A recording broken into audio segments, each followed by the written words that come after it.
The first question, I guess, why or where would you invest overseas is you have to look at the reasons why you're actually thinking of jurisdictionally diversifying, and usually people do that in order to protect themselves from systemic risks that exist in their home country.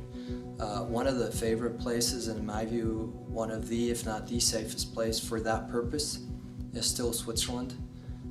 At this point, Switzerland is is home to the largest part of cross-border wealth in the world, and that comes with a reason.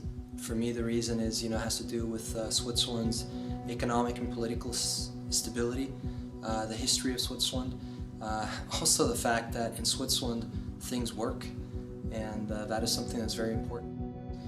The political situation in Switzerland, if you look at history, Switzerland is actually a small country smack in the middle of Europe. It was originally founded in 1291.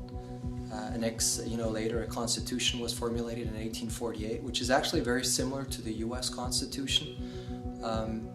It's a secular system that we have in terms of a direct democracy, however. What does direct democracy mean?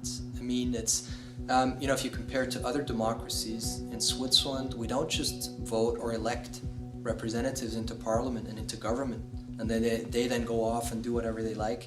We actually very regularly, every few months, we vote on initiatives, on referendums, and at every level, not just at the county and the cantonal level, also at the federal level. And that makes a huge difference. Politically, to give you an example, Switzerland today has one of the lowest debt to GDP ratios, and debt to me is very important. It's one of the big problems. You don't want to be invested too heavily or have your wealth custodied in countries that have large debt. The reason Switzerland has such low debt and is so healthy economically has a lot to do with that direct democracy. In 2004, the people of Switzerland decided that our government, by law, will be forced to balance or lower its debt. And that's the reason why we have such low debt. Back then we were at, I think, somewhere around 50%. We're today at below 35%. That's direct democracy. That's the reason for it.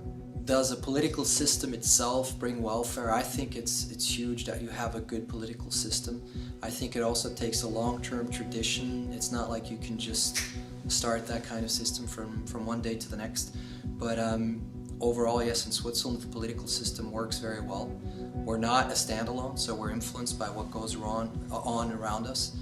But just to give you one example, our education system, which I think is central to the success of a country, it works. We have a public school system that is still very good, and my son goes to one of the best schools in the world. He studies physics, and I'm paying 700 francs a semester for the technical Institute of Zurich, which is kind of the MIT of Europe. So I compare that to any other country, and you kind of see that we also get something back for the taxes we pay. Custody in Switzerland, I think, like I said, there's a lot of cross-border wealth in Switzerland. If I think of global gold, why would you store with global gold, and why would you store in Switzerland? Fact is that a big chunk of the world's gold market, gold industry, happens in Switzerland. Pretty much 70%, 60 to 70% of the gold and silver produced in the world passes through Switzerland because all the refineries are here.